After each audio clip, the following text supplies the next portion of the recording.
आप लोगों में से कई लोग अनकमिटेड होंगे कि अभी शादी करनी है कि किसी को धोखा देनी है ना, इसमें भी होंगे, तो उनको अनकमिटेड बोलते हैं। इसको क्या बोला जाता है sir? Pluripotent hemopoietic stem cell, pluripotent hemopoietic stem cell, PHSC cell short में बोलते हैं, ठीक है। अब एक कमिटेड प्लूरिपोटेंट स्टेम सेल जो है वो दो प्रकार की जो है वो कमिटेड सेल बनाता है। एक जो बनाता है उसको हम बोलते हैं लिम्फोइड सेल। क्या बोलते हैं सर? लिम्फोइड, लिम्फोइड सेल्स इसको बोला जाता है। क्या बोला जाता है? लिम्फोइड सेल बोला जाता है सर। और एक जो बनाता है उसको हम बोलते हैं कॉलोनी फॉर्मिंग ब्लास्टोसाइट्स। ये कौन सा सेल बनाता है सर? Colony forming ब्लास्टोसाइट्स।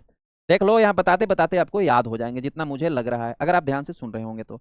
ये लिम्फोइड स्टेम सेल से फर्दर जो प्रोलिफरेशन होगा, ये सब कहाँ हो रहा है? रेड बोन मैरो में हो रहे हैं, ब्लड सेल्स बन रहा है, ठीक है।